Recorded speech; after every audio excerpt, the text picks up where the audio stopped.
Okay, so I haven't done a quick read Spiritual Sunday card reading in a while, in a really long while, just because I've been focusing on trying to survive, not cheat death, but just trying to survive this um, experience that is called gang stalking or targeting or whatever you want to call it.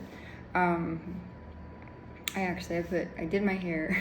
I put makeup on, which is a rare thing because I've been afraid to use makeup too, because I used to wear makeup all the time and then I stopped because I didn't care, you know.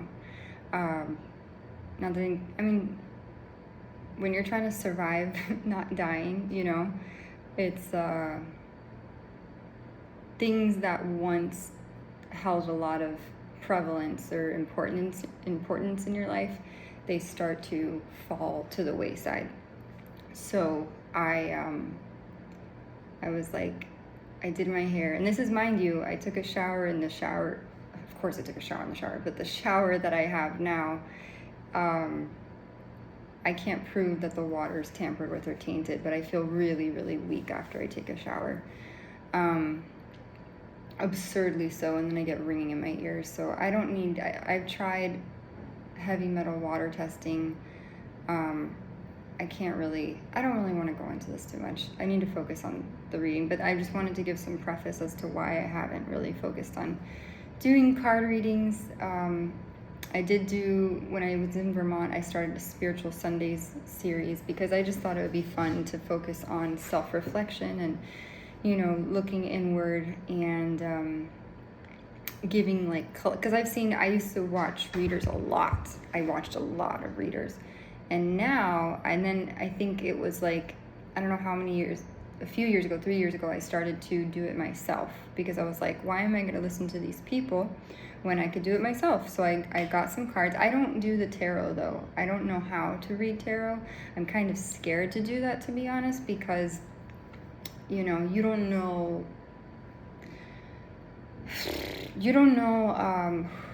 what or who can, you know, spiritually try to attack you. And I never used to believe in any of that stuff until I think I've become a victim of it.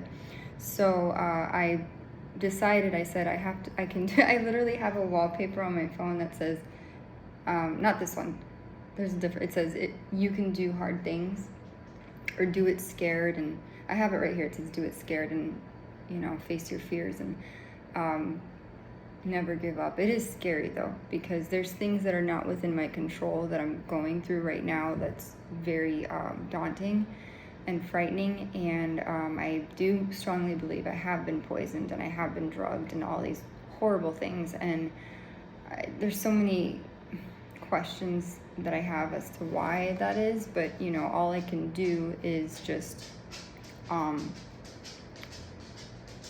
they say focus on what you can control and let go of what you focus on what you can control and let go of what you can't.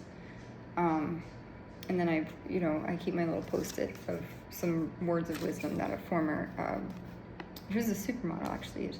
I've said it before. She said, I truly believe that if we can change our thoughts, we can change our reality. Every day I tell myself I'm a being of light, love, and bliss. I radiate love in every cell of my body. But the only thing is that it's easier said than done, right? Because when you see in your immediate reality that that's not, and it's so funny, one of the cards here it says manifestation power. So I know that collectively, I think when things feel hard and we in our immediate reality, when things don't seem like they're going the way that you expected them to or hope for them to go, you start to like feel kind of disappointed or disheartened. So now I did gain some weight. If you have been following my journey of what I've been going through, I wanted to make a very honest, open, candid thing. I am not anorexic. I love food. Like I literally and that coincides with, you know, because I know some people when they're so stressed they won't eat. That's not me. Like I'm the type of person, I know there's something called emotional eating. I'm the kind of person that I will gravitate towards a cookie Bonnie, stop, Uber.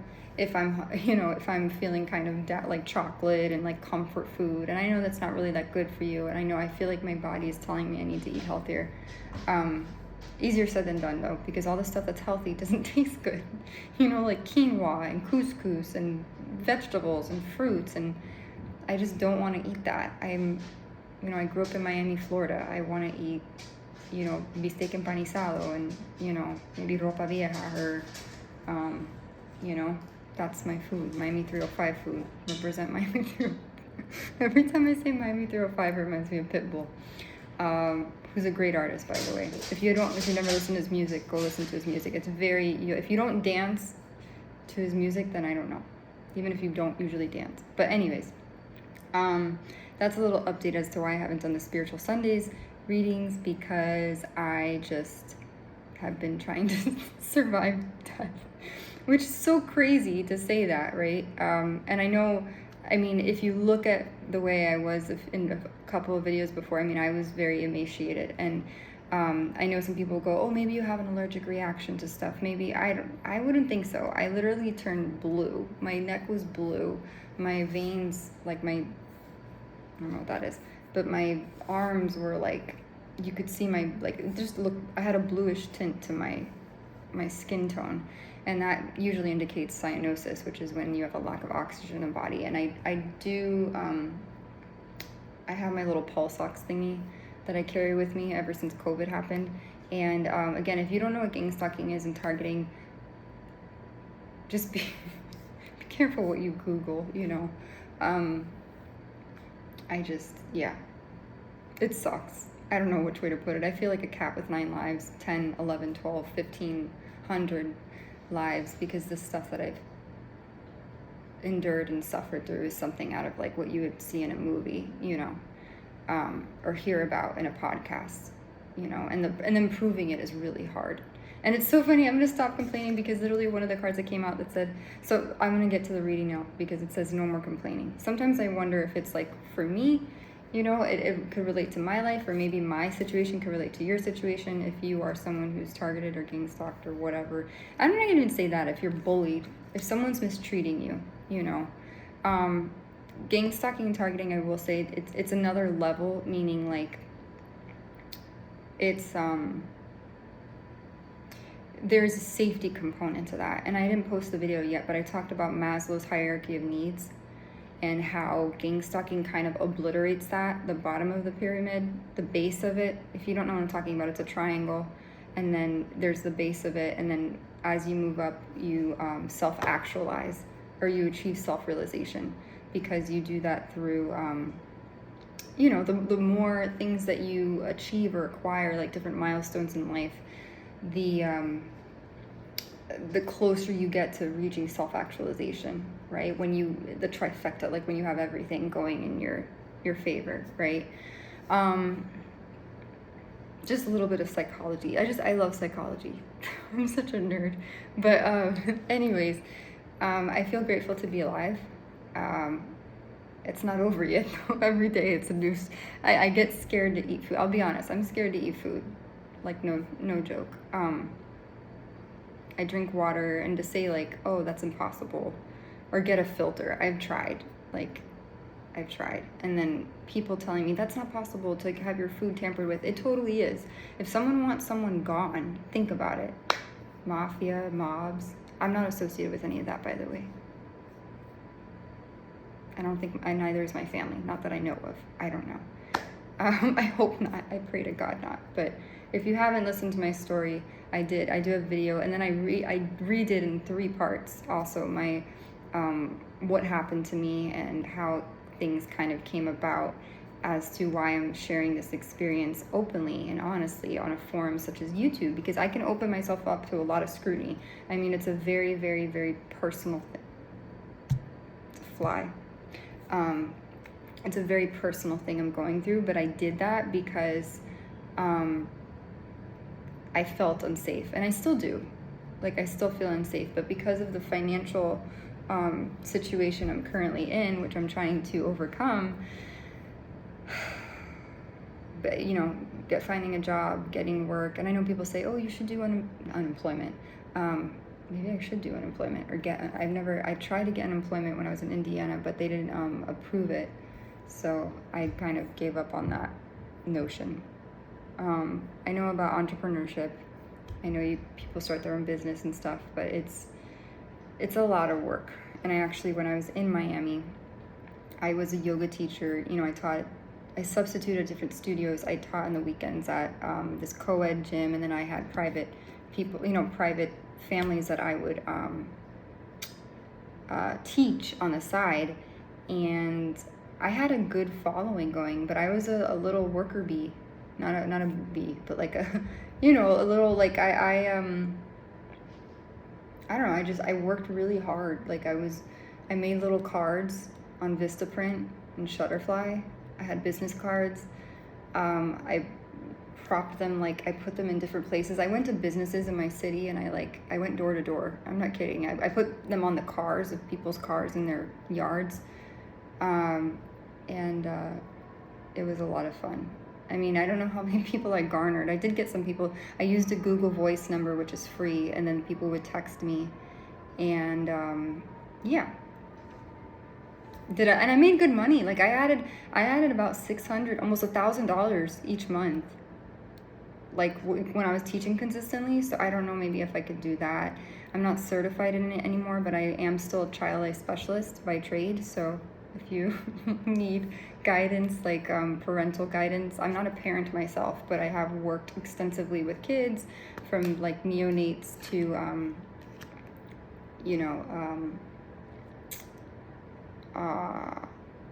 adolescents, and their families in the NICU, the PICU, oncology, endocrinology, I mean, I floated everywhere, but I was primarily in the NICU, the emergency department, neurology. I did internship in radiology, and the cardiac unit, CICU. So, yeah, a little snippet about me. So if you want that, or if you want a card reading, I don't even know do I charge people for that? I don't know, like $5? I don't know. I'm not greedy at all. I remember when I taught yoga, my mom was always like, you need to charge, or when I did babysitting, I did a lot of childcare, like babysitting. If you need babysitting services and you're in Chicago, go on care.com. I don't know. I don't know how safe that is to go into a random person's house. In this day and age, you don't know, but I am open to work. I need to update that on my LinkedIn, but open to work. At first, I kind of felt ashamed, to be honest, to say I was open to work, but you know what? People are trying to find their niche. They're trying to find their true north, and it's okay to. I was listening to a guy today.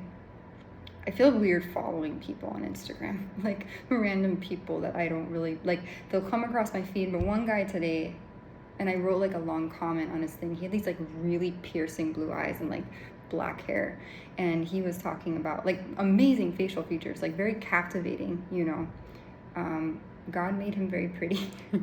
Anyways, he was talking about, he's like, I'm 27 and I'm unemployed, but really though, dude has like 1 million followers on his thing, and he's traveling the world, and he's like, oh, and I made 10,000 here and this, but I guess he kind of meant it in the sense he doesn't live a traditional conventional life where he doesn't have a steady income. So I commend people like that, but if people have, they leave corporate America and they have a nest egg or savings, then then kudos to you. Life is, after going through what I'm going through right now, I kid you not, I face mortality every day. And how I mean that is through gang stalking, which I'm going to kind of sum it up in a second. Through gang stalking and targeting, you get people start talking shit about you. They create smear campaigns. They try to frame you for crimes and stuff that you had no part of. I don't do crime. I don't know how to do crime. I wish I was like more badass and bitchy and stealthy. I probably wouldn't get in like situations with people who would take advantage of me if I was a little bit more demonstrative and assertive. But every day feels like a battle because I have literally, it's scary. It's very scary. I don't know what I'm up against, I think, I don't know. Sometimes I have an inkling, and then sometimes I'm like, no, maybe it's not that. All I know is that people who are psychic kind of have a target on their back. But then I tell myself, I'm like, Teresa Caputo's psychic. She talks to people on the other side. Tyler Henry's psychic. I don't consider myself, like, I don't know. It's more mediumship, if that's, like, I don't consider, how do I say this? There's different spectrums to that, or like, it exists on a spectrum. And I think I'm more of like a conduit to, like if you think of Abraham Hicks kind of thing. And I have done angelic channeling to an extent, and I've been in a different mind state when that happens. Like, it's called automatic writing. I did that as like growing up when I was a teenager, and then kind of as a young adult. I haven't done that much of it anymore, but usually, because I've just been so preoccupied with just trying to survive BS, you know. Will I ever feel safe? I don't know. I really don't know, to be honest. Now you can counter that and say, oh, but safety is a state of being. It's a state of mind.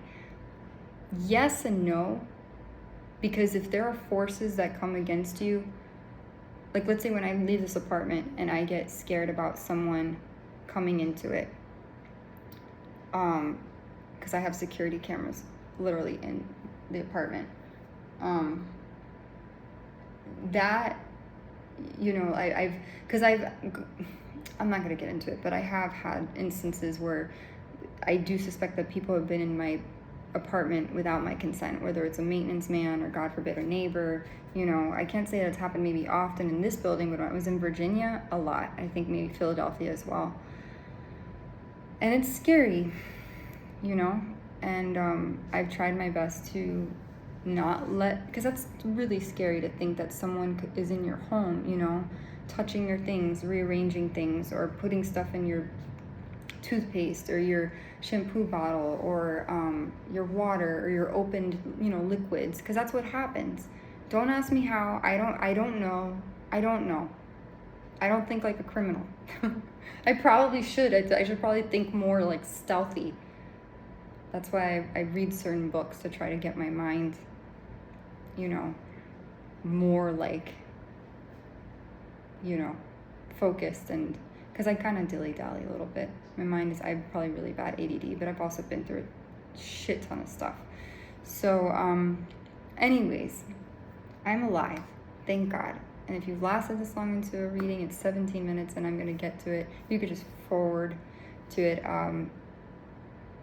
but I'm going to get to it. So this is going to be a collective reading, and then I'm going to do a second one that's about business and finances, because that's kind of, I think, something that everyone wants to know about. And maybe my situation could pertain to you. I don't know. You know, what comes out is the message. So I didn't shuffle on camera. I know some people who do card readings would prefer that, but I have it laid out here. I promise I shuffled. Like, I didn't pick them out myself, but this is what came up, and I'm going to try to figure out what the overall message is for that. But it says, third eye chakra, law of attraction, cut your cords, Archangel Raphael, manifestation power, goddess. Those are, so in general, I'll just start with the first top row so I can show them so it makes more sense, and then I'll just explain. And how I'm going about this is, I look at this as spiritual guidance or spiritual advisement. There are a lot of people who, I think, for clout, or they'll make up stuff for entertainment purposes, even storylines, like plot lines. You know, I've seen readers talk about crime, and I did a video on this thing. You know, if you're a reader, please be careful. You know, don't dabble in things that you shouldn't be, you know, like, don't sit there, like, this is very, like, positive stuff, meaning, like, you know, character development, fostering discernment in your life, trying to elevate yourself to think more positively, or enhance your behavior or character, stuff like that. It's like spiritual psychology, I guess you can call it. But some people really go hardcore into, like, really, and I mean, some of them are good, like, they're really good, and they can read the little tarot cards, and I'm like, I don't know how they do it or where it comes from.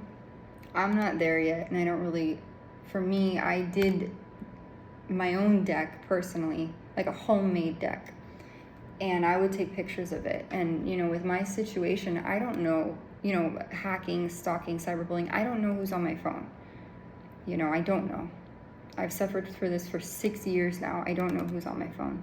And that in of itself has been a mind fuck, you know, trying to overcome that. Because the fact that my pride, like one guy when I was in Philly, he told me, oh, usually when people put spyware on your phone, it means trafficking. Someone wants to traffic you. And I'm like, that's impossible. But then I'm like, no, it's not impossible. It's very probable. So, just because all the things that I've experienced, I do feel like I was roofied. I do feel like someone possibly maybe put ketamine in my food. Or, I recently deleted a video of myself where I recorded myself, and I watched a video back of another one, and I go, oh, someone did something to my food. Because I know my baseline, I know my behavior. I'm more talkative, I was slower, my mind was like, you know, and it's scary. It's really scary. So I feel blessed to be here, but, you know, if you are a card reader, please be mindful. I don't want to say stay in your lane, but you don't know who's watching, you know. And these people, you know, some people, they kill. People kill people. Like, I don't know if I can use that word on YouTube, but people will go and unalive people and put hits out on them. Just because they have I was gonna say intel. I don't consider myself intel, like what I'm doing intel, but some people will legitimately off people slowly, surreptitiously, just, you know, it's scary. It's really scary. So I feel really blessed to be alive. Every day I tell my parents, I'm like, am I, you know, because my food, like when I eat, and this is the last I'm gonna say about it, because of everything I've gone through, I've been exposed to toxins, chemicals, and you would say, oh, you'd be dead by now. Not necessarily. Some people, they just are really lucky, and I've been very blessed with discernment, and you wouldn't think that because I'm kind of a dodo bird sometimes, and I see the best in people. I try to see the best and the goodness, you know, and that's my problem, is I see the goodness in people even when they don't see it in themselves. And you can't fall in love with potential. You can't be friends with someone just because they're nice to you for 2 seconds. And you see, as an empath, intuitive person, I see all the parts of them that I'm like are dormant in there, but then they don't step up to the plate, so then I have to redact it, and I'm like, I'm not gonna be your mother, I can't be your therapist, I can't be your counselor. So I have, you know, they have to take that journey, because I did take the journey. I did the dark night of the soul. I did the shadow work. And a lot of times people in gang stalking and targeting, they will see a light source, a person of light and goodness and grace, and they will siphon that person's energy. And they will send people directly towards that person to throw them off their path. And I think that's kind of what happened to me. And the gang stalking and targeting did kind of awaken my third eye, which is funny. I think it says third eye chakra here, which we'll get into this now. But just wanted to give a little, you know, PSA to people, because trust me, you don't want to live the life that I'm living right now.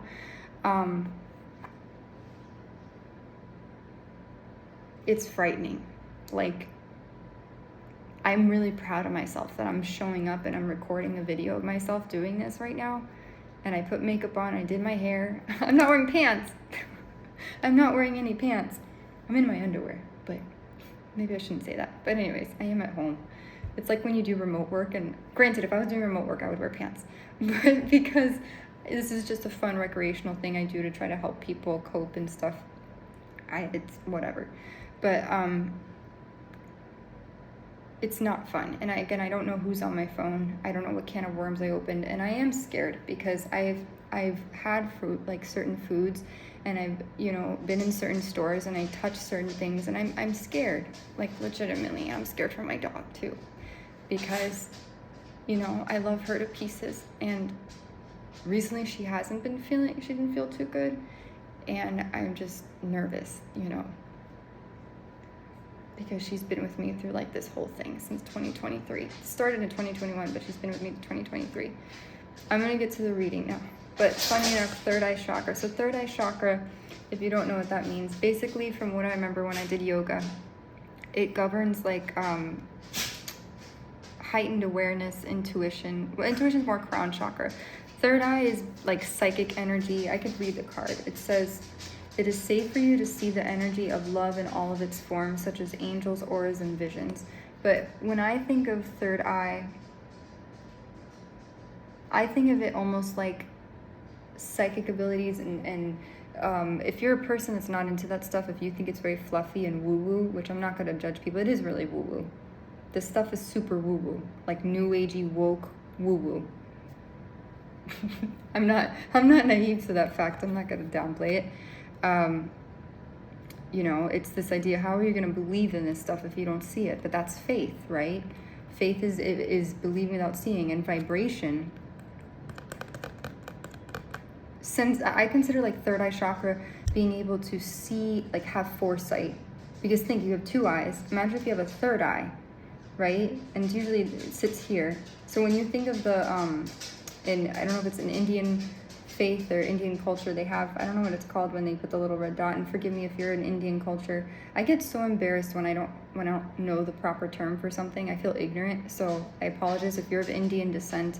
It's when they put the dot in on their forehead. But it's the idea that, I don't know what she's doing. It's the idea that basically you have like foresight or insight into things that, you know, if you had an extra pair of eyes, right, you would be able to decipher and discern between things. And the card itself is it's very artistic, the illustration. There's butterflies, mountains. She's like flying. She's like an angel or something flying over the ocean. It looks like Hawaii, I'll be honest. She looks like she's flying over mountains in Hawaii. That or Fiji. I don't know. You can't really tell, but it's, I mean, kind of ish. If you see the mountains over here, the butterflies are here. She's holding a mask here, so I don't know what that's about. I think once you let go of the mask of, you know, because, you know, when with spiritual awakenings and stuff, when you're dormant and you're going about life, when someone leads a very conventional life and they're not into the spiritual stuff, they're very like they're very basically like, you go through the motions of life and you don't really think about your inner healing and your inner work, and you just kind of go with the flow. So, okay.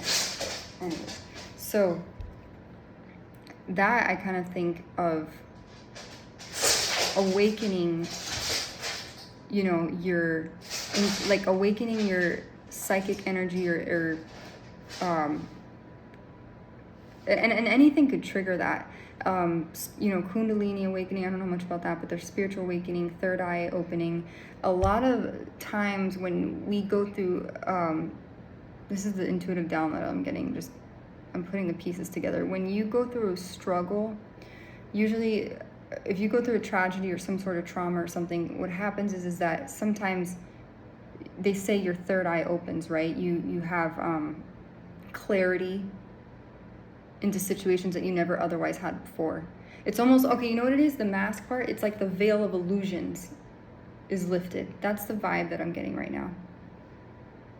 The veil of illusions is lifted, and because she's holding a mask in the picture, right? So it's almost like when you take off the blinders in your life and you start to see things differently, things feel differently, colors. When you have like spiritual awakening and psychic awakening, I remember for me, I was young, like, and everything I felt bigger than my body. I felt like I just wasn't this body. I was more than that. And I know I learned about the etheric body, the cosmic body. There's like the aura that extends out. And if you don't believe in that stuff, look up Kirlian photography. That's indicative. It takes a picture of your aura. You put your hands on these plates and then like it reads your aura, takes a picture of it. People have done it in like, I think, events, like when people have weddings and stuff, they have like a little Kirlian photography booth where they'll take pictures of your, you know, of you, and then they'll just, you know, whatever. Anyways, I don't want to, but it's pretty cool. Like they do it at work events, company things, or special occasions, whatnot. So yeah. And then the next card is Law of Attraction. And then the last one is it's interesting. Cut your cords. So this is the vibe that I'm getting. If you are someone who, I don't know who this is for. I'm just reading in general, but who knows? Maybe you are somebody who is going through like me, you're going through a hard time. I've had a third eye opening, like, I don't know if it reopens or closes, but like I've already had that like from a few years ago. And this is giving me the vibe that you need to focus now. If you're someone who has gone through this really turbulent time of uncertainty, because a lot of people I've learned on social media, they put the best parts of themselves up on social media. We all do, right? On YouTube, I don't. On YouTube, I put like the most, like I literally show my life as it is. The first take that I did when I was doing this, I literally, I didn't have my like this part of my shirt on like as an overlay. I just had my camisole, I don't know, camiseta or whatever.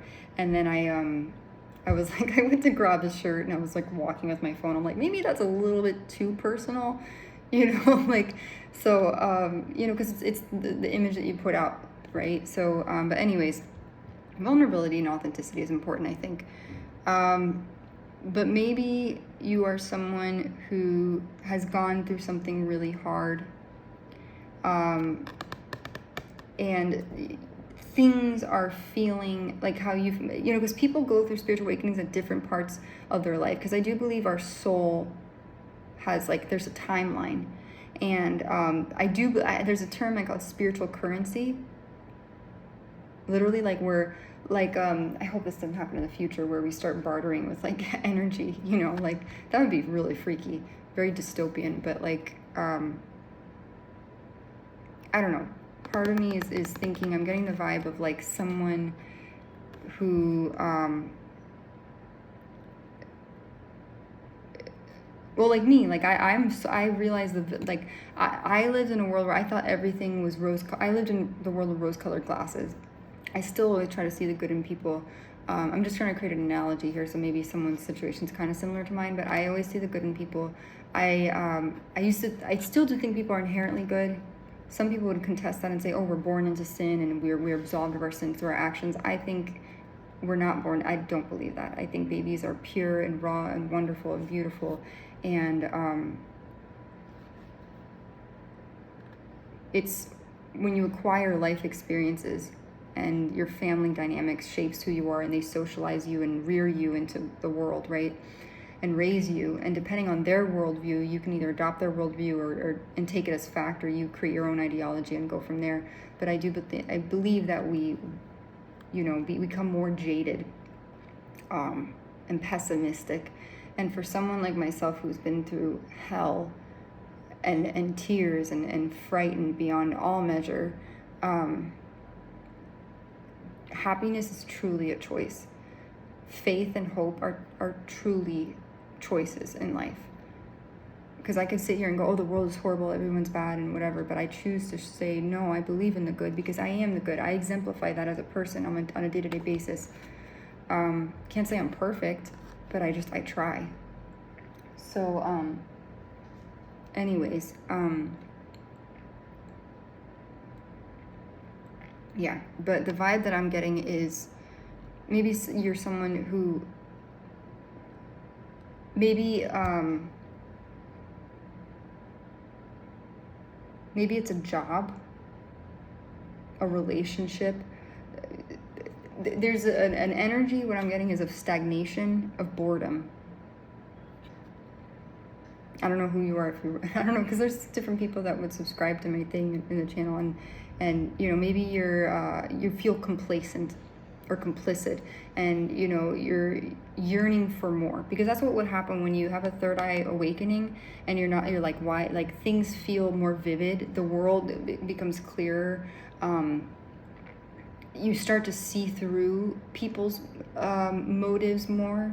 And because I do believe in my heart, I do believe some people are more susceptible to psychic energy, but there are people who literally, because I do believe everyone kind of has that. We all have our inner emotional GPS system. And I do believe that people can be trained to Honus. Oh my god, I meant to say hone and harness, and I said honus.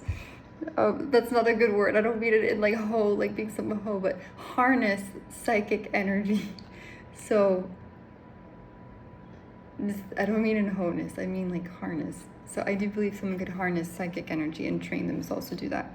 So, anyways, if you're someone, if you feel, and you could be rich as all heck, like you can be someone who's rich, and have the mansion, the Rolls Royce, the anything, the snap of a finger, private chef, celebrities. Maybe I'm reading for a celebrity. I don't know.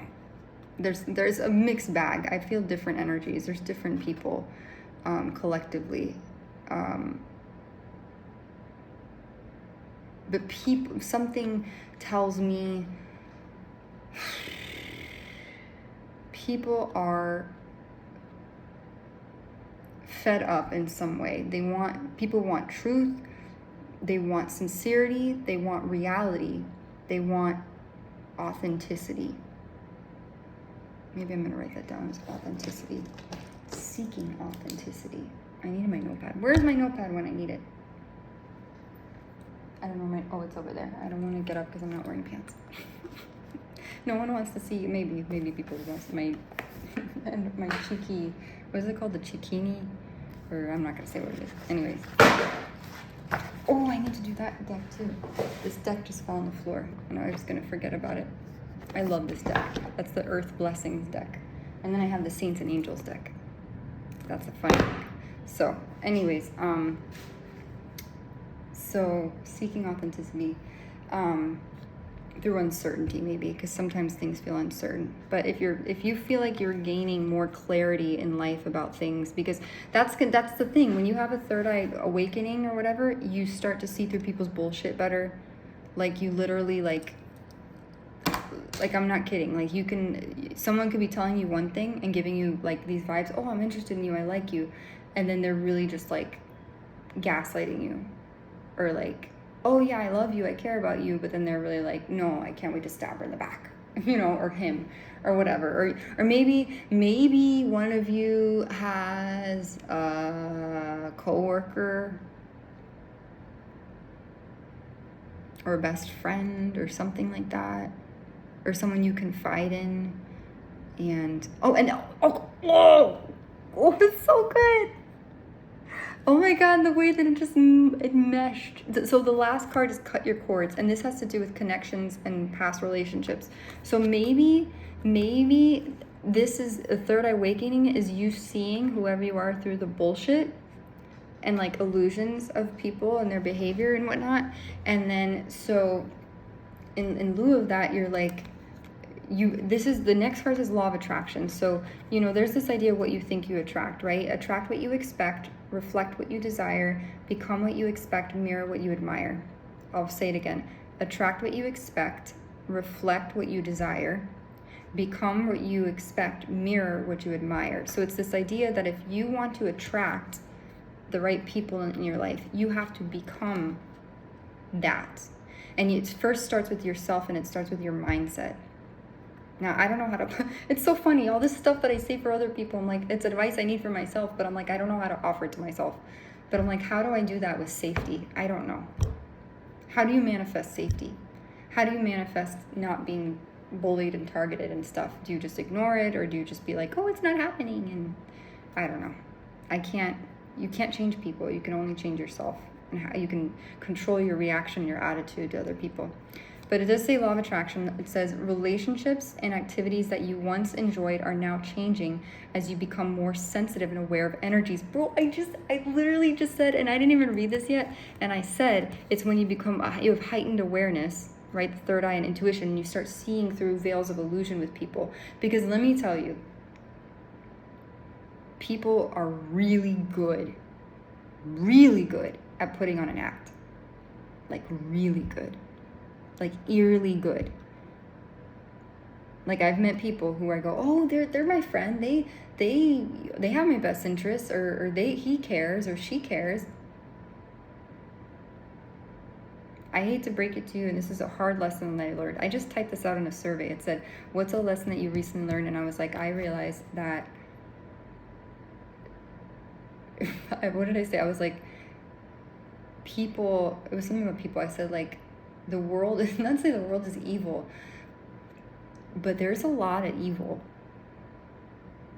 Like, like people don't care how your soul is. They don't care when someone wants you gone or someone doesn't like you and they have authority and power, bro.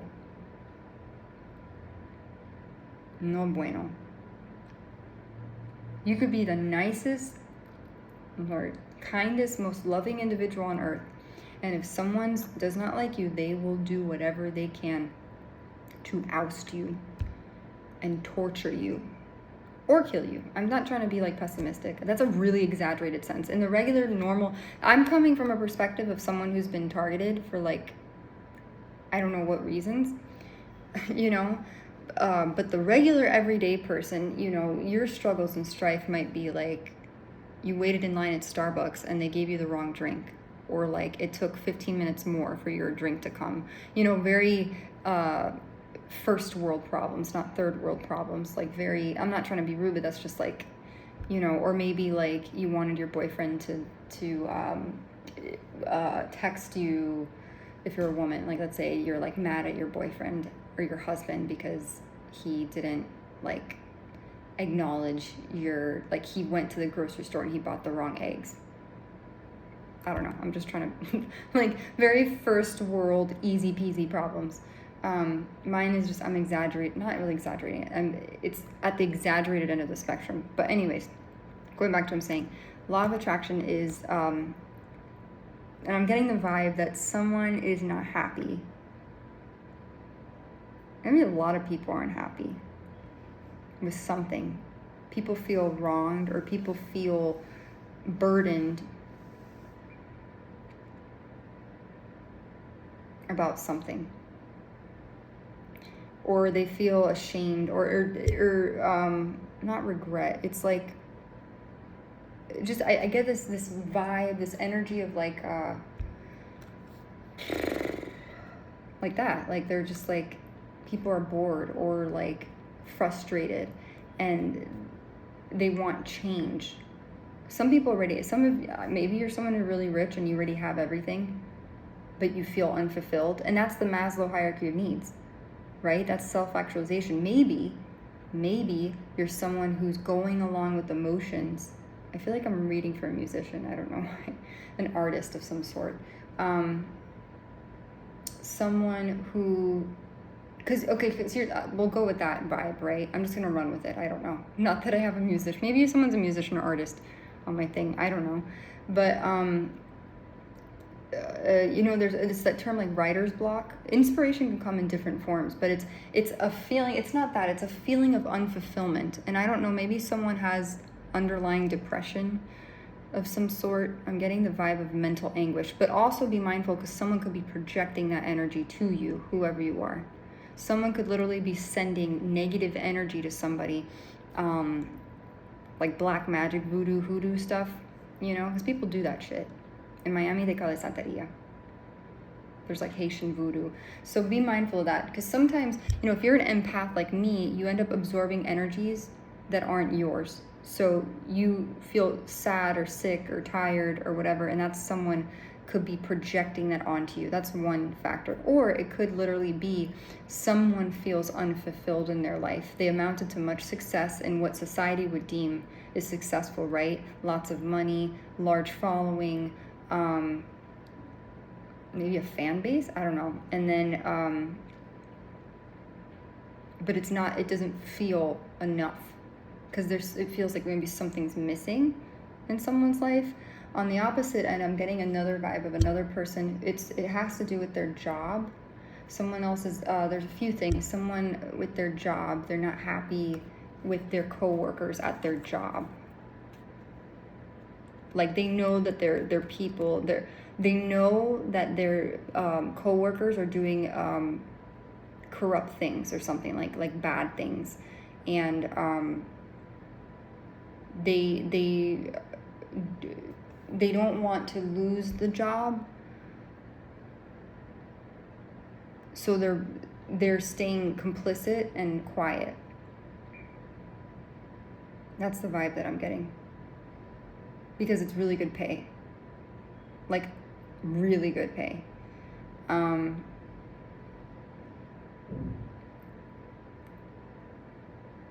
That's another thing, possibly.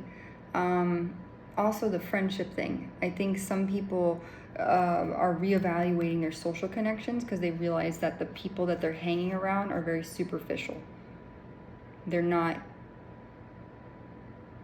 focused on self-betterment, self-development. I sense a lot of judgment energy, maybe even racist energy. It's a group of people, I don't know who this is. It's someone within a friend group, or I don't know if it's coworkers, and they're just not happy with the way that their social circle. So the next card, just funny enough, is cut the cords, or cut your cords. And it says, ask Archangel Michael to clear any attachments to fear that stem from past relationships, freeing you from destructive patterns. Saman, you okay? I check on my dog every now and then. I fed her some eggs, and I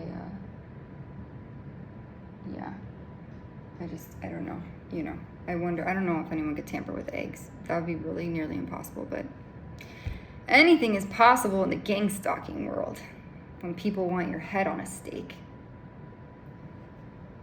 and try to murder you with cyanide, or maybe aluminum, I don't know, who knows, or both, or some other bad thing. I shouldn't be laughing about that because it's a very serious matter, but if I end up croaked, then you'll know. Then you know it was murder, because I don't plan on offing myself anytime soon. Anyways, going back to the reading. Cut your cords. Ask Archangel Michael to clear any old attachments to fear that stem from past relationships, freeing you from destructive patterns.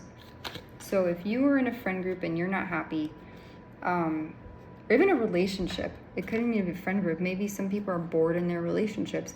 And that, my friends, that's hard, because I myself, I haven't had many relationships, I will be honest, like romantic ones. I have had friendships, but romantic relationships I have not had that many of, because I'm very picky, like super picky.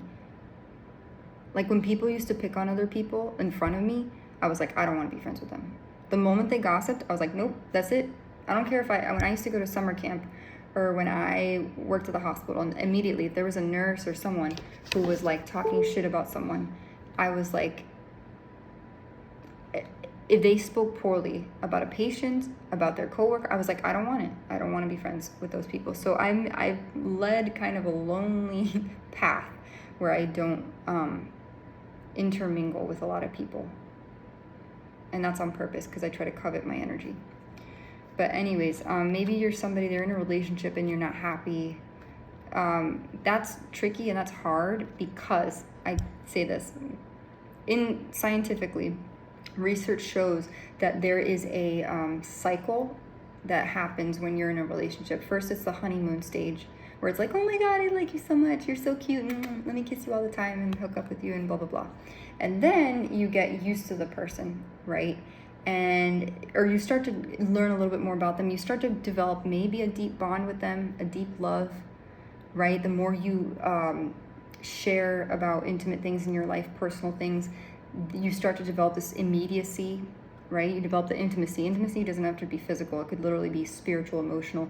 When you meet someone who reciprocates that same intention towards you, and they show it on a consistent basis, right, through communication, with integrity and honesty, right? They show up.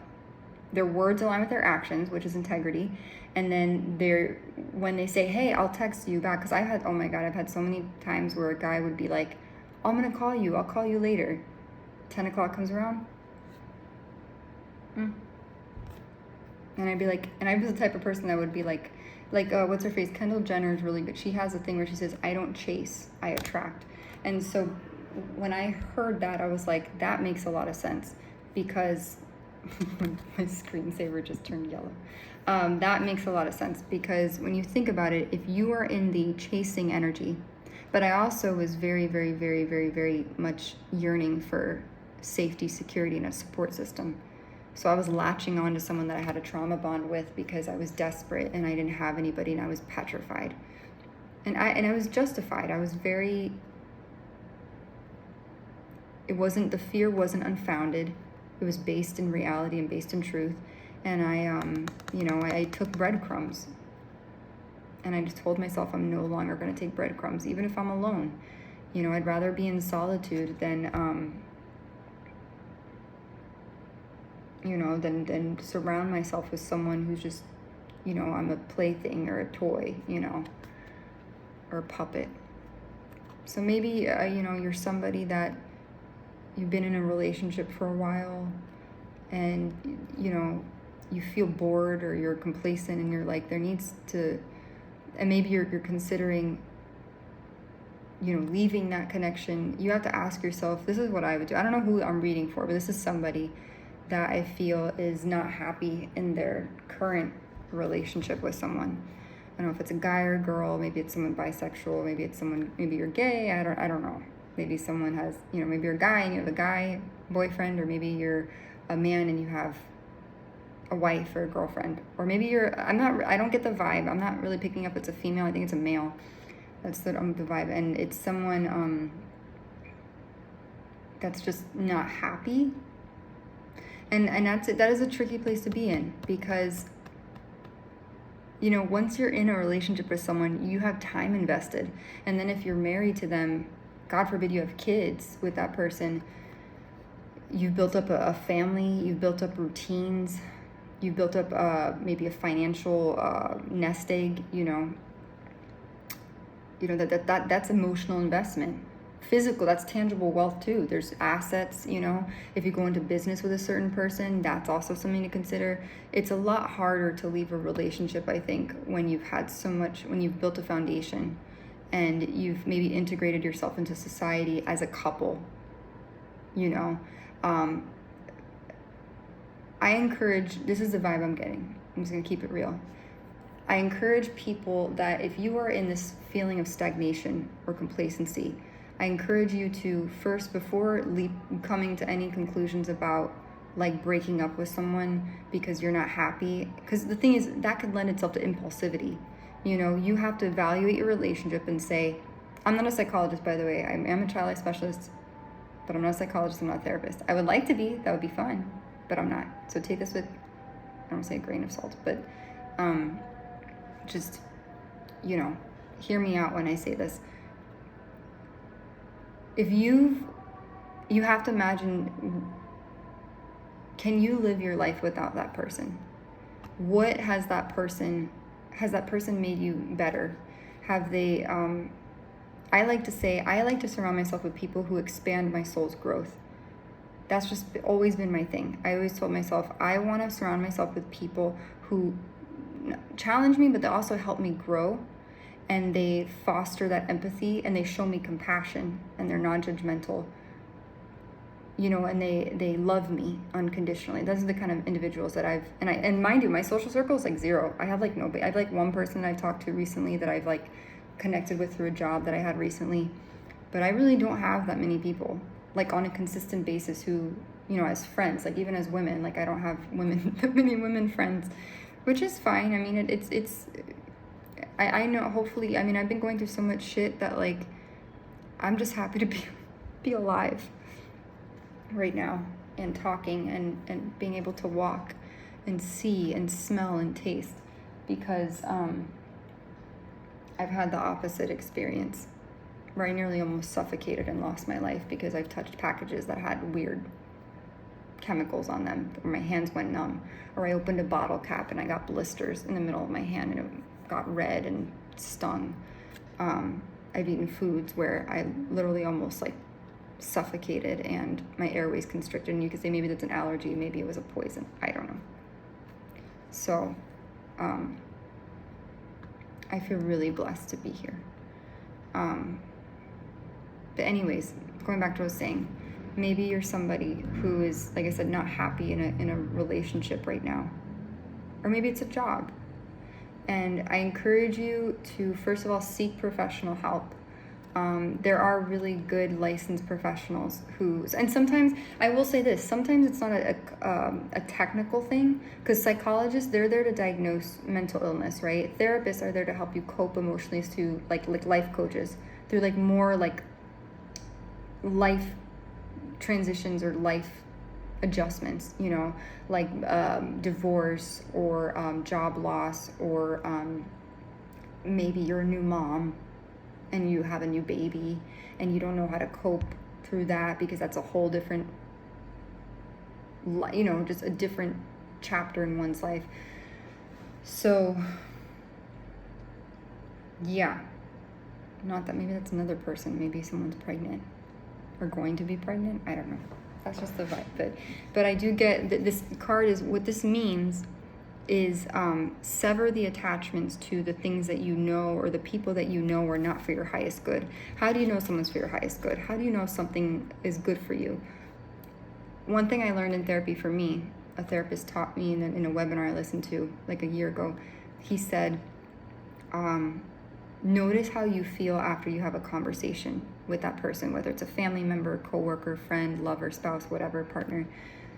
Do you feel better off being around them? Like, are they uplifting? Are they positive? Do they help you? Right? Are they encouraging, motivating, loving? Or are you being met with shame, guilt, reprimand, gaslighting? Those are now that's not to say that relationships can turn around, but if that person doing that to you, if they don't recognize the pattern of behavior, they're more than likely to repeat that. And then if you bring it out to them and say, hey, you use the I feel statements, versus when you say like, I feel this when you do this. You don't say you don't point the finger and blame the person and go, you make me feel this way. You're being mean, you're being whatever. You say, I feel this way when you do this. And if that person doesn't see, right, talking about, remember, the veil of illusions lifted when you see the truth and reality of someone's true character. Some of you, I feel like collectively people are seeing an illusion about something. The veil has been lifted about a person, place, thing. I don't know what that is exactly. But that also can, I was going to trickle down to relationships, jobs, communities. Some people feel like, for me personally, I'm going to be honest, you know, Chicago is... I'm like a horse. Like, for me, I don't resonate that. Years ago, I did. When I came here, my brother first moved here, I was like, oh my God, I love this city. He lived on, it was called State and Chestnut, beautiful building. And so modern and upscale and plush, and he could afford it, you know. He was a bartender at Rooster Steakhouse, and, you know, he worked hard for the money. And I felt very privileged to be able to stay at his studio apartment, which didn't feel like a studio at all, but it was lovely. And I loved the energy of Chicago. It was like November or December time, and the air was crisp and cold. The trees were decorated with the twinkling lights. And I remember I took a run to Millennium Park, and I saw the Bean, and I went to Lakeshore Drive, and I went by myself. I just ran. This is like years before. And now it just feels different. And maybe that's because also I've been through a lot of stuff, but it doesn't have the same essence or energy. It's very hustle bustle. It's very fast, very urban landscape. And for me, coming from, you know, Vermont was very, not reclusive. I felt safer because it was quieter.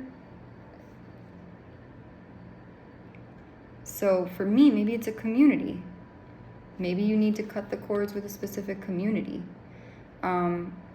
This can go a number of ways. It could be a way of thinking, cut the cords on a negative thinking, but I'm getting the vibes more of like connections, relationships, the veil of illusion being lifted about certain people, places, or things, situations that once felt unclear. Now there's clarity, and you have to do the work, the inner work,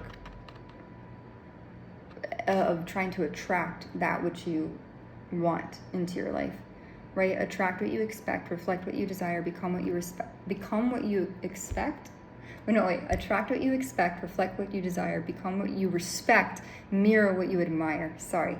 So it's this idea of fully embracing and embodying your true self, like your higher self. You know, because I've seen a good example of this is I've seen on Instagram lately where there's some men, and I guess you call them men. To me, they're boys because they're like younger. They're like 23, 24. And one of them specifically was like, he says, I'm trying to make myself, I think I commented on it and I was like, good for him. You know, he's like, I want to make myself into the kind of man that's like worthy of a woman, you know, like he's like, I want to be a good husband one day to somebody. I want to be a good boyfriend. So he's like, he learned how to cook. And then I've seen videos of some men where they're like, hey, future wife. And they're like, I'm doing this today. And I'm like, it's really cute, you know. And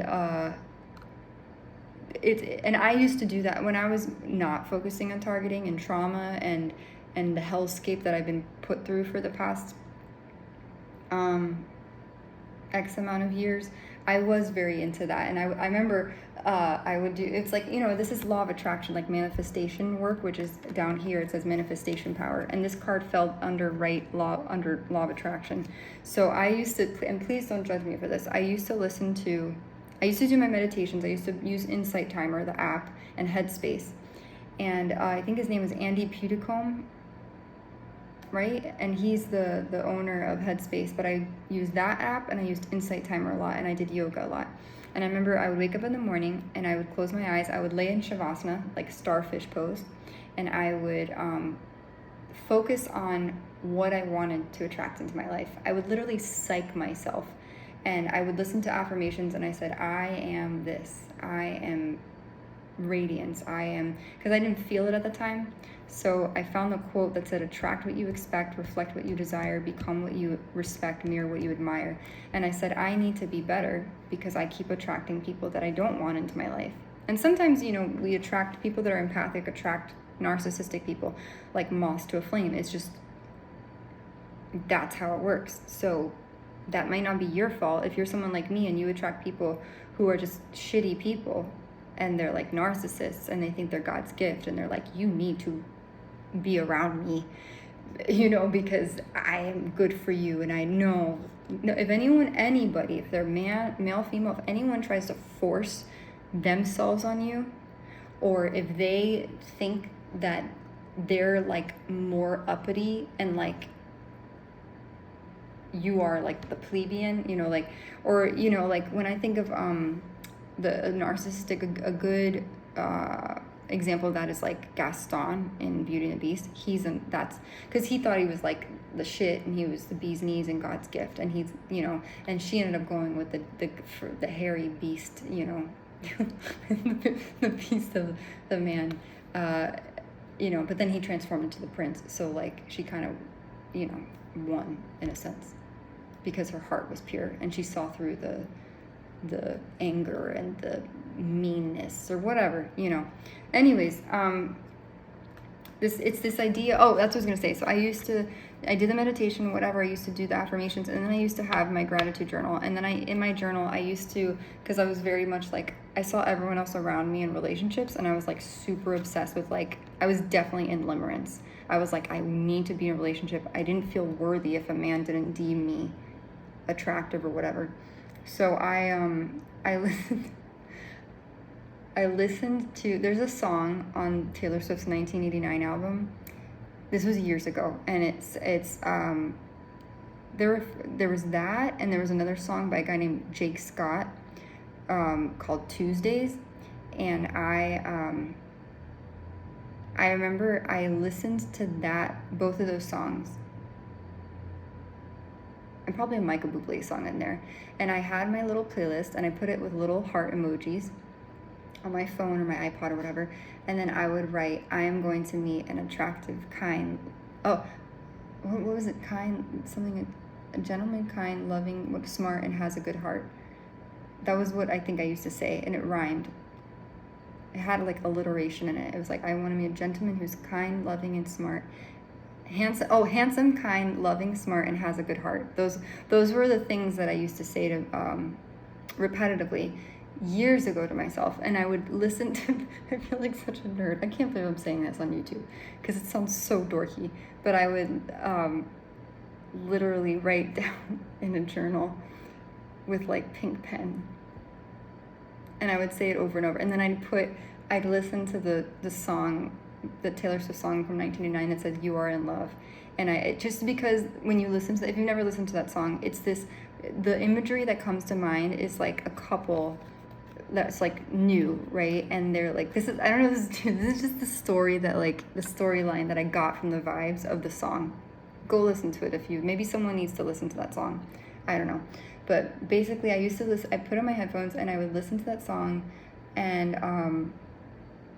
I imagined like a couple, like, like when you're in the car and like, and everyone can attest to this, like when you're in the car and like you're dating someone and it's nighttime, and then you have the dashboard, and the dashboard has like this glow to it with like purple or like red, or there's like a glow that's cast onto the dashboard, right?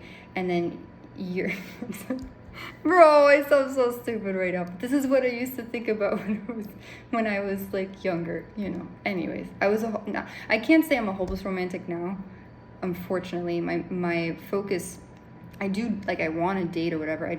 And I still do believe in true love and all that, but I'm not as much in limerence. I don't over idealize or over romanticize relationships anymore. I kind of go by like reality, but it's fun to imagine these moments that become core memories, right? But in my mind, I pictured it being like a nighttime drive, and the dude is in the driver's seat, and then the girl's sitting there, and then she's like in this maybe like a black dress or a pretty outfit, and they're going like on a date, but it's something new, and like he has his I used to be so turned on by men's forearms. I'm so stupid, but like I picture like a man's hand like on the woman's thigh, and like, oh, it's spicy. It's getting spicy. But like, and then he like or like her hand, and then that's the vibe that I would think of when I would listen to this song. So like, and then, but she actually, she paints the picture too in the song. The lyrics actually kind of coincide with that. And she talks about something about the office, and like putting it was a snow globe? I don't remember the lyrics. I don't know. Anyways, I was just like totally enamored by the song, and I would listen to it along with other songs. And in my heart, I was like, I'm gonna manifest this person. I have yet to do that. I kind of gave up on it, and I was like, fuck it. Like, I was like, whatever. So, but that's the idea of what I'm trying to convey. If I ever do meet someone like that, then then maybe I'll say, oh, then it worked. But I wanted it then. I wanted it immediately. And I was at the time working, where was I working? Was I working? Was I a waitress? I don't remember what I was doing. But I was very just, I don't know. I think I also defined my worth by male attention. And that's wrong. That's very wrong. Don't do that. Even if you're a guy, don't judge your worth by whether someone likes you. You need to like you. I remember I watched later on, years later, and I know a few people, if you're very conservative, please don't come after me. Like, I listen to both sides, can't say maybe I lean more liberal or whatever, but like I'm kind of in the middle with things in terms of politics. And the reason why I'm prefacing this in disclaimer, just because people go, oh, I don't like that woman, whatever. I don't know anything of her except what I've seen in the media, but there's a documentary, I think it was called Hillary, and I remember when I watched it, it was like it depicted her journey becoming, I think it was a lawyer, right? And her relationship with former President Bill Clinton. And then when I watched it, something in me where I was like, my whole life, I basically was like, I thought marriage was the end goal. I thought if you didn't get married, then you're worthless. You don't mean anything. And watching that documentary, I was like, it was the first time I was like, there's two times when I listened to Beyonce's song Flawless, because she has that excerpt with this lady, Chimamanda Ngozi, where she says like, we teach women they can't be sexual beings in the ways that boys are. And talks about feminism, and then she mentions about that women need to aspire to marriage, basically. So like, you know, and when I watched the Hillary documentary, basically it was like, I don't know if it was Hulu or HBO or whatever, but it was this idea. I saw this woman who was so passionate, like, because they showed pictures from her when she was like, I forgot what school she went to, for law school, but it just, for the first time, I was like, I don't have to aspire to marriage. I can focus. I was like, I can, like, if I don't get married, it's not like the end of the world, right? Like, I used to think, oh my God, if I don't get married, if I don't meet a nice man, then you know, like, I'm in like the little part of society that's like, you know, in Divergent, they have the faction list, and I'm like, that's, you know. So then for the first time, I was like, I can be like whatever. I can focus on school. I can focus on achieving my goals. And this is before targeting and gang stalking happened and whatnot. And that was just really exciting to see a woman, you know, come into her own and like choose. But she also, her husband, what was really cool, that, and if you don't like those people, I'm not gonna bash you for that. We're all entitled to our own opinions. I don't know them personally, so I can't speak to their character. But from the way that they, the whole documentary was positioned or depicted, was that, and please, if you're, you know, if you're conservative and you're like more, you lean more right, and you're like, oh, because that's when President Trump was, you know, they were opponents or adversaries, right? I get that. That's like part of politics. That's just part of it. Like, we can't escape that. There's always going to be an opponent, whatever. But you respect people as much as you can, right? And I listen to both sides. I'm not gonna not deter from that. So like, anyways, in that documentary, they show the relationship that blossomed between herself and him, and he was always there. Like, he supported her through everything, which was so cool. But she was such a demonstrative figure. She's very different than me. Like, the way she's just seemed a lot more confident in her choices, and she wasn't afraid to speak up for what she wanted. And you know, it was cool to see former President Bill Clinton kind of like support her throughout that whole process, and he let her shine. You know, it wasn't like a I need to steal the limelight kind of thing. It was like, I'm gonna let her shine. And granted, I know that the discretions, there's things, you know, that happen within that presidency, but I'm not gonna go into that, you know. But it's just that, like, for me, for the first time as a woman, right, watching another woman kind of defy, and it's always like, you see these women who kind of push the envelope, right, and push the boundaries and break the glass ceiling, right? Like, I think, and I said it again, Taylor Swift, like, she's obviously a music mogul and a business person, but like, that in of itself, you know, this, I don't know, I think I don't know if she's the richest person in the world, but like, there's the Beatles, right, and then you have her, and she kind of broke through she went from being a country singer to being a pop singer. And that transition in itself is that's hard. And it came with a lot of scrutiny and things like that. But my point is that, going back to this whole thing, I know I kind of went off on a tangent, but it was relevant, I think. And I'm sharing an anecdote about my life because I think it's important. But if you are not happy where you are, and this could apply to me too, maybe it's physically, geographically, start taking, because you can't just sit back and sit idle and be like, oh, I'm going to expect everything to come to me. Like, I'm going to do affirmations, I'm going to go to the yoga class, and I'm just going to, like, it's just going to come to me naturally. That's not the way it works. Like, for me, I've been praying for safety and security for 6 years of my life. I mean, I was going to be an occupational therapist or go to OT school to be a pediatrician, but I guess it wasn't meant to be, you know. I don't question why things happen the way they do, but that's how it works. And, you know, I wanted to be and it didn't happen. And so I had to kind of regroup and reassess, and now I have to rebuild my life. I'm still petrified though. Like, I'm still scared shitless of things that are happening in my life that I have no control over. And it's scary. It's really scary. But I also I know that I have to put in the effort, and some days are easier than others. Some days are harder. Some days I just want to lay on the couch and sleep the whole time because my body is so tired. Like, I'll have physical aches and pains and fibromyalgia and I'm 34. I shouldn't have all those ailments. But also, I went through a shit ton of stuff. And PTSD is horrible. CPTSD, for that matter. So, you have to choose to show up. And you have to choose to create the action steps. And then choose to make more action steps under those action steps. Like, I remember a good example of this. When I was studying occupational therapy, I didn't know anybody, right? I didn't know anyone in the field. I just knew that I observed an occupational therapist when I worked as a child life specialist, and I said, I want to do, this might be a good field for me. So I Googled it, I researched it, and I said, I need to gain experience. So I Googled all the different, in South Miami, the pediatric facilities, and I called them personally. I just called them, or I walked in and I said, hey, one of them I met from when I was a waitress, and I was a server back in Miami at an Italian restaurant. That was just like really good luck.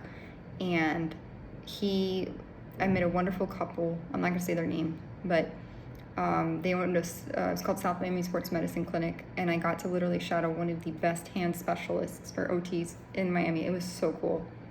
I felt so special. And I nerd out on that stuff. Like, I literally drew like the hand bones, and it was so cool. And I learned about a lot of different diagnoses. So yeah, I did that. And then, but my point is that I was very proactive. I took initiative, and because nothing ever will, like, you can pray for it and say, hey, I want to do this, whatever your hopes and dreams are. Maybe you want a better relationship. Maybe you want to strengthen your current relationship. Maybe you want to get out of your current relationship and you're not happy. You need to, I'm not condoning cheating. Please don't take it. I don't condone cheating. And if you do polyamory, then you do you, boo-boo. I'm not going to, if you make it work, I don't know how people make it work. I've been wanting to investigate that world for a little bit and figure out how that works. But more power to you if you make it work. If you have more love to go around and you're not overly indulgent, then I don't know. You figure it out. It's more support, I guess. I don't know. I just think that would be a little bit hard between a couple, unless you're like swingers or whatever, and you go with like different couples. That's a little bit overly gratuitous. So I don't think I could do that. But there was a point I was going to make to it with that. No, I don't condone cheating. I think you can, if you have a lot invested in a connection with someone, then it may be worth trying to repair it. I always like to say, and that's why sometimes I feel like, I would love to be a marriage and family therapist, just because, I love, even other people's love. Sounds stupid, but it's true. I do. When people, because everyone has somebody, I do believe that we shouldn't walk this life alone. I don't think we're meant to. That's why, not to be really graphic, but, there's certain parts of the body that fit in other parts that are like, that's the way they were supposed to be, right? And I don't discriminate, if you're gay and, you do your thing, I'm not going to discriminate against that. People have their own way of expressing love and intimacy and creating family relationships and whatnot. But, the heteronormative sense is that, like, our bodies were created a certain way, and, but no one but not even that. People, you don't want to walk life alone. And this is coming from someone, I've been scarred. I've had people betray me and trick me and then hurt me. And you would think I'd be like, I'm done with love. But I'm like, I tell myself I am love. So in that token, if I exist, then there has to be someone else at me that would be a counterpart that exists. That's the male counterpart, which is, they talk about divine feminine, divine masculine. So not like that. It doesn't happen like that. But, yeah. So I am hopeful. And mind you, I've been through a lot of shit. In the word shit, there's the word hit. And I feel like I've suffered attempts on my life. If you haven't watched my other videos, then you can go watch them. And it's things that I can't prove. Anyways, moving on to the bottom row, because there are 3 cards in the bottom row. And then there's 4 cards. Like, I did extra little cards on the side because I was like, what else? Is there anything else? So that one I feel like is more about pertaining to me. So I don't know if I'm going to mention those. Maybe one of them I'll mention. We'll see. But here it says Archangel Raphael, Manifestation Power Goddess. Archangel Raphael is, if you don't know what that is, so there's Archangel Michael, Archangel Gabriel, which is communication, and then Archangel Raphael is the healing angel, and usually the color is green that represents that, and it says the healing angel is with you, supporting your healing work. And you see these little light beams coming out of his hands, and that's indicative or related to Reiki healing. People don't actually put their hands on you, but they imagine this love and light. So you see this like kind of like little swirl of energy, vibration, and that's being transferred to another person. So you're using your intellect or your mental energy or emotional energy, and you let that what was it called? Meridians, I think. Chi? I don't know.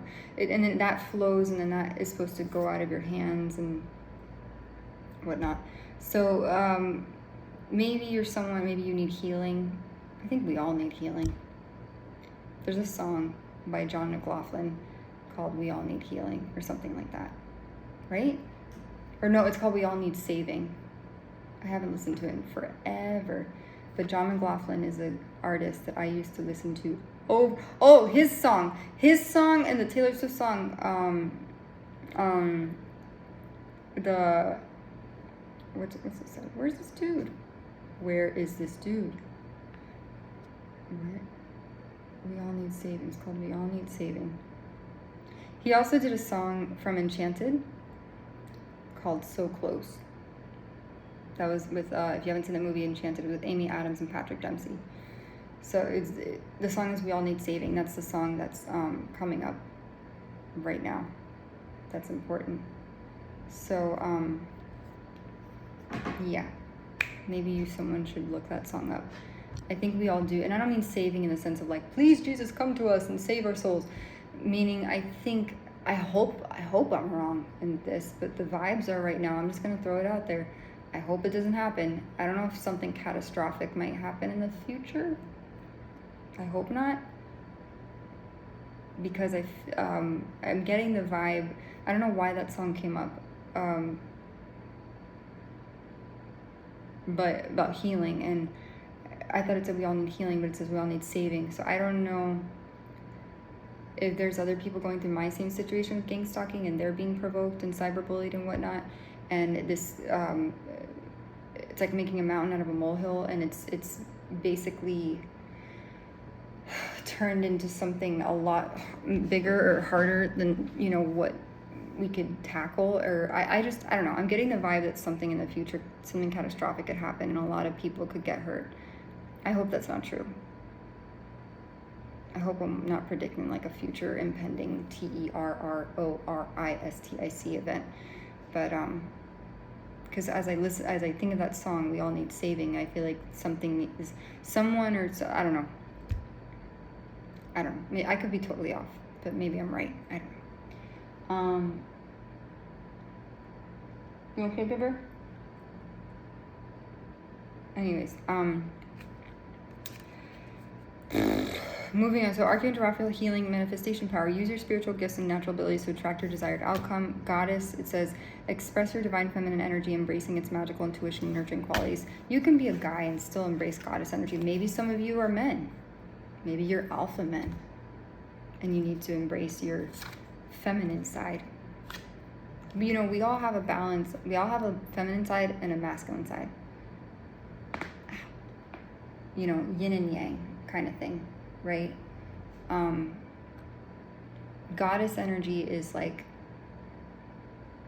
radiant. That's what makes me think of, when I think of goddess energy, I think of radiance. I think of not necessarily opulence and richness, but like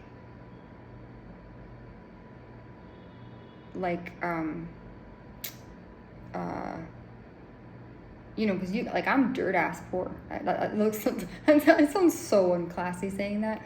I'm broke, like, I'm broke, but I like to say I may be broke, but I'm rich in spirit.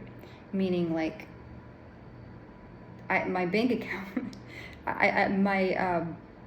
because my drive, my compassion, and my zest and zeal for life is imprinted on my heart, and that's in my soul. So no matter what I go through, I can go through the most horrible situations, but I will try to figure it out and I will find a way.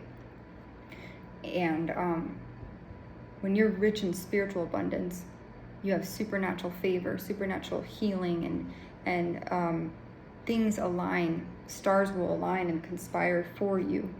And, you know, even though if the world comes against you, or a group comes against you, you will have this supernatural divine favor over your life. And I do believe it's it's like spiritual currency, it's karma. There's good karma and bad karma. When you put in good energy out, you get that back. Right? What you give out, you're going to get back. So you give love, you get love back.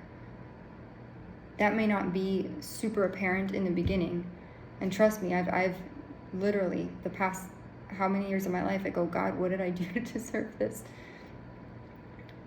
Because the pain that's been inflicted upon my life and things that I did not deserve. And just the hurt and the betrayal and the meanness by some, I don't call them low life, but adults. Like, you know, like, it's not like they're kids. Some of these people, they're adults in their 30s, 40s, 50s, 60s. Like, we're not in middle school. And some of these people get paid off to, like, provoke you, and they change their screen names on the Zoom chat to be something to, you know, make you angry, or, you know, they'll walk by you with a shirt that says something and it's like relative to your life, and you're like, or they'll whisper something within earshot of you and to try to throw you off, to scare you, and I'm just like, why, God?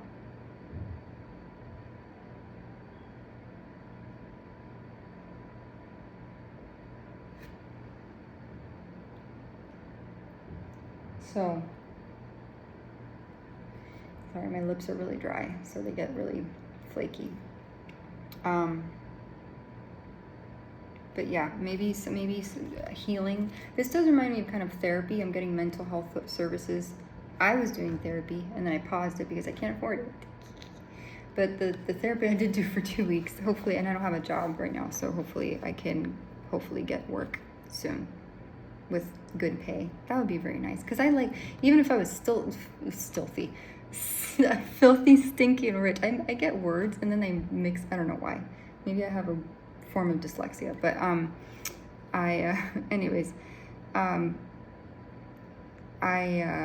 it would be nice to find a job with good pay, even though I've had gaps in employment, and but I'm the kind of person where, like I said, even if I was filthy, stinking rich, I love work. I love being part of a team and having a goal and working together, not gang stalking work, meaning like, because there's difference. When you're like gang stalked and targeted, the jobs, like, unfortunately, the employers, like, they don't have a choice. They have to, like, participate in it, which is really shitty. So it would just be nice. Like, there was only 2 jobs that I've had since being targeted that I can truly say that they did not really participate in it. One was a hospital in Philadelphia. The other one was the restaurant that I worked at in Miami. And I was well taken care of. And I don't mean by money. I meant, like, I felt protected. I felt safe. And unfortunately, in other institutions and other places, I didn't have that. So, you know, maybe you're maybe you need mental health support. Maybe you need healing. Maybe you're someone that could benefit from seeing the doctor, or going to a good like osteopath, or like a homeopathic holistic healer. Because I'll be honest, some traditional doctors, they don't factor in the emotional, the psychosocial, the nutrition, the diet. Chinese medicine people, they do that, like Eastern Ayurvedic medicine. They look at you holistically, right? Chiropractors do that too because they're trained on that. So that's something to factor in. Maybe some advice intuitively. Manifestation, obviously, focus on what you attract. Focus on your thoughts. Like I said, that quote by Miranda Kerr that I've had for like freaking years. I keep this. I don't know. I keep it with me because I'm like, you know, like I said this before in another video. Like, you would think supermodel people are like super stuck up and bitchy and like, you know, because they're really pretty and they're like, you know, I don't know. I just you imagine because they're like, you know, not like that kind of face, but like, you know, but they're, you know, they're gorgeous and they're, you know, you would think that they would be very self-absorbed and whatever. And then when I read this, I was like, man, I was like, she's not what I thought at all. My Lola, oh, that's mylola.com. That was her brand, I think. And I don't know, it just gave me hope that I was like, maybe not all women are bitchy, because I've met a lot of women and girls, you know, in my life that were not like that, that were very mean, or, and I don't know why, because as a kid growing up, I wasn't the popular person. I wasn't in like any cool clique. I was, yeah. I was the opposite. I had buck teeth. I was very, scary. I would say scary. I was just a nerd. Like, I was lanky. I was into ballet. I loved going to ballet class. I wore my hair in a bun when I went to middle school. Like, literally, I had, if you have a daughter, and if you're at that daughter's in ballet class, or if you yourself have been in ballet or a dancer, you'll know what I mean. Like, I could not wait to go to dance class after middle school, because I was dance when I put my hand on the bar. You know, when you're in a ballet class, if you've never done ballet, I encourage you, even if you're a man and you're an athlete. I recently learned that, I didn't know, Tom Brady apparently did ballet to get better at football. I had no clue. Go figure, you know.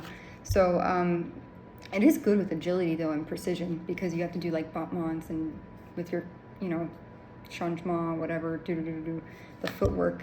And you know, I put my hand on the bar and it was very just, I felt at home. I miss doing dance. I really do. I was doing, when I was in Miami before all this stuff happened, I was taking Saturday dance classes with, you know, other women who used to do dance, and they were adults, and it was fun for me. And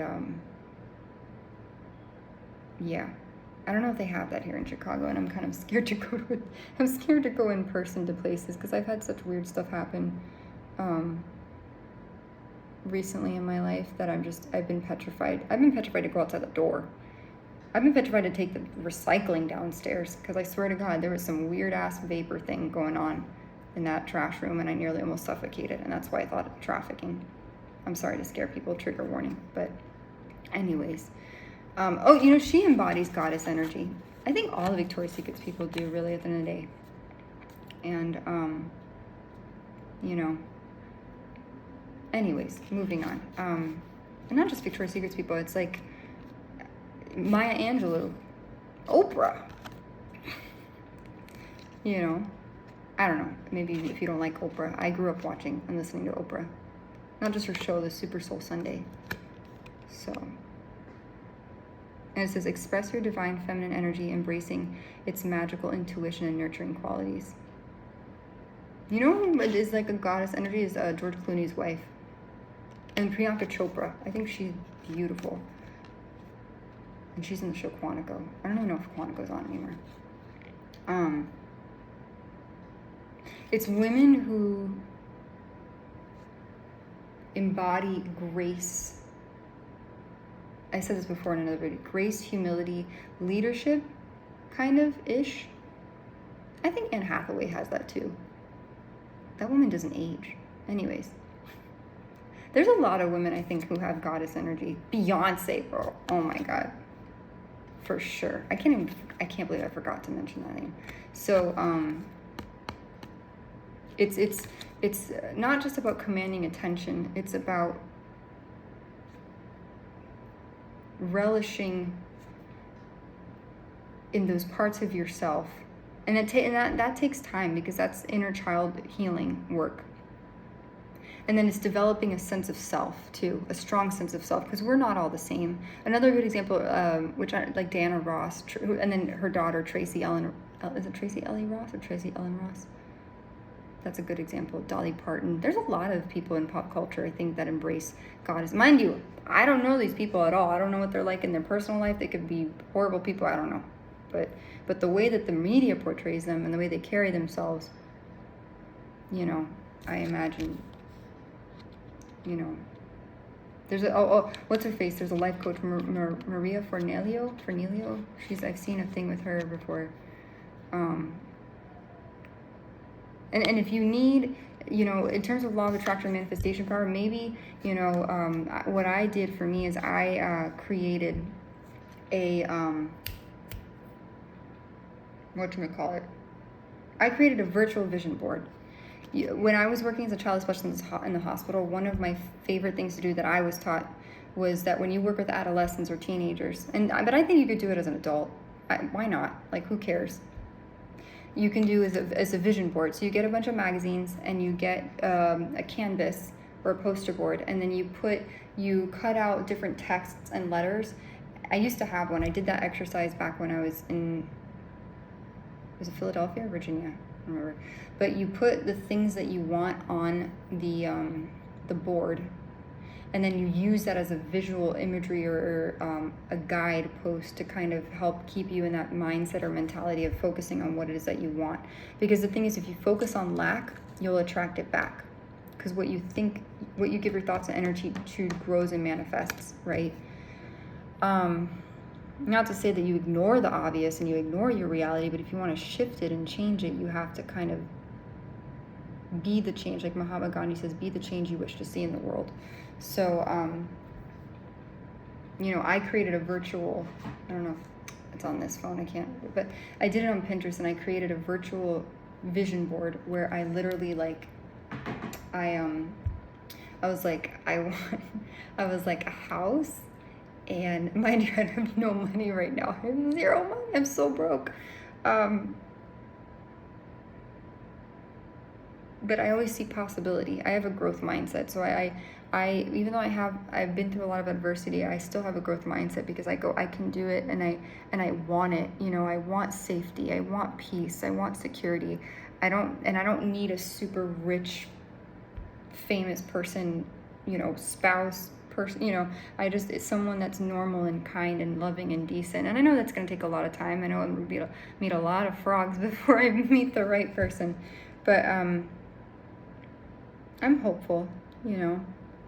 I tell myself I exist. So if I exist, then there's going to be another, like, counterpart to that, you know what I mean? The male counterpart. So, you know, but I put on there food, healthy food would be nice.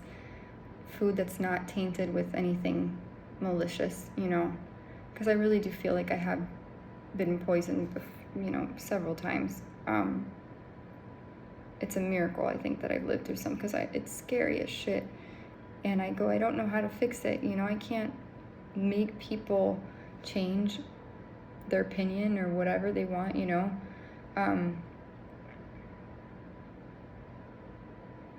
So it would be nice to be able to cook again. And it would be nice to not have people betray me or dupe me or lure me somewhere to trap me or ensnare me in a compromised situation, where my safety gets compromised. I would love to have a Jeep Wrangler one day, or those Rivian. There's a car brand called Rivian, but I don't know. I've always, or a Chevy Equinox. I love Chevy Equinox, Jeep Wrangler.